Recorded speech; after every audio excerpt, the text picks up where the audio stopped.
બાપુજી ટેક્સ નથી ભરતા એ મુદ્દા પર લોક સાહિત્યકાર માયાભાઈ આહિર અને ગાયક કીર્તિદાન ગઢવી ઘેરાયા છે. છેલ્લા 4 થી 5 દિવસથી સોશિયલ મીડિયા પર થઈ રહેલી આ ચર્ચા વચ્ચે રાજકોટના સામાજિક અગ્રણી પુરુષોત્તમ પીપરિયાએ નવો જ ધડાકો કર્યો. લંપટ ચોર ચારે કોર શીર્ષક આપીને તેમણે બંને કલાકારો પર પ્રહાર કર્યા. દાવો એવો કર્યો કે 2017માં રાજકોટના કોઈ સરકારી કાર્યક્રમમાં 4 દિવસ સુધી ડાયરા યોજાયા હતા. ત્યારે માયાભાઈએ એક ડાયરાના 3.5 લાખ રૂપિયા અને કીર્તિદાને એક ડાયરાના 5 લાખ રૂપિયા લીધા હતા. બંને બે ડાયરા કર્યાનો દાવો કરાઈ રહ્યો છે. પીપરિયાએ આ અંગે મીડિયા સાથે સંવાદ કરતા કહ્યું કે માયાભાઈને ચૂકવાયેલા 7 લાખ અને કીર્તિદાન ગઢવીને ચૂકવાયેલા 10 લાખ પ્રજાના ટેક્સના હતા. સાથે જ તેમણે કહ્યું કે ડાયરા કલાકારોએ જો કોઈનો પ્રચાર કરવો હોય તો ખેસ પહેરીને કરવો જોઈએ.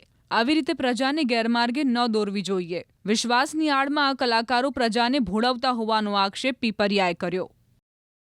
જે લોકો વિડીયો ઉતારીને પ્રજાને જાગૃત કરે છે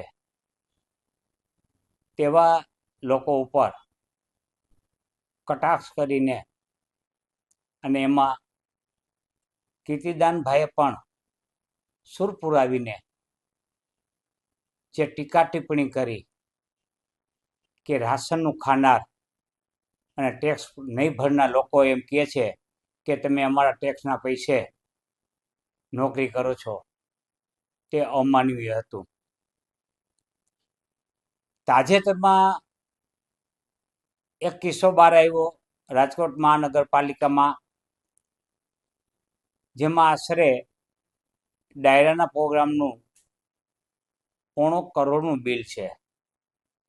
જેમાં માયાભાઈને 10 લાખ રૂપિયા મળ્યાનું જણાય છે. 7 લાખ રૂપિયા મળ્યાનું 10 લાખ રૂપિયા કીર્તિદાનને મળ્યાનું જણાય છે. માયાભાઈને 7 લાખ રૂપિયા મળ્યાનું જણાય છે. આ પણ પ્રજાના કરના પૈસા જ હતા. માયાભાઈએ કે કીર્તિભાઈએ પોતાની કલા પીરસવા માટે બિલ લેવાનો અધિકાર એમને છે જ. એની સામે કોઈ વાંધો નથી, વ્યવસાયિક છે, એની સામે પણ વાંધો નથી. પરંતુ તેઓ જાણે છે અને અમારે તેમની જાણવા મૂક્યું છે કે આ પૈસા પણ રાજકોટના મધ્યમવર્ગીય ગરીબોએ પણ મકાનવેરા, પાણીવેરા વગેરે વેરા માટે ચૂકવેલા પૈસાઓ છે. એમાંથી આવો મસ્ત મોટો કોર્પોરેશન ખર્ચ કરે છે. એ ખર્ચના લાભાર્થી તો તમે છો જ, તો ઇનડાયરેક્ટલી પ્રજાના પૈસાના કરના આપ પણ લાભાર્થી છો.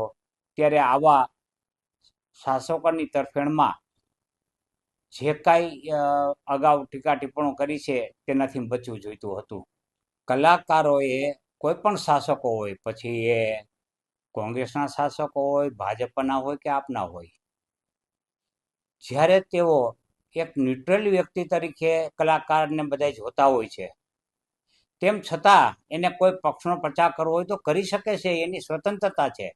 પણ ત્યારે તેમનો ખેસ પહેરીને પ્રોગ્રામો કરવા જોઈએ. કોઈ વાંધો નથી, કરે, પણ કલાકારના રૂપમાં પ્રચારક ન બની શકે. એ લોકોને ગુમરાહ કર્યા બરાબર છે. એટલે આવું ગુમરાહ કરવાથી કલાકારોએ, કથાકારોએ બચવું જોઈએ. અને કરે તો એ આવકાર્ય છે, પણ ખુલ્લાપણ હોવું જોઈએ. ભલે એનો ખેસ પહેરીને કરે, કોંગ્રેસનો ખેસ પહેરે, આપનો ખેસ પહેરે, પ્રજાએ નક્કી કરવાનું છે. ભાજપનો ખેસ પહેરે, કરે પ્રચાર અને કમાય, એમની સામે પણ વાંધો નથી. પણ પ્રજાને એની પર વિશ્વાસ છે, એ વિશ્વાસની આડમાં પ્રજાને ભોળવવા જોઈએ નહીં.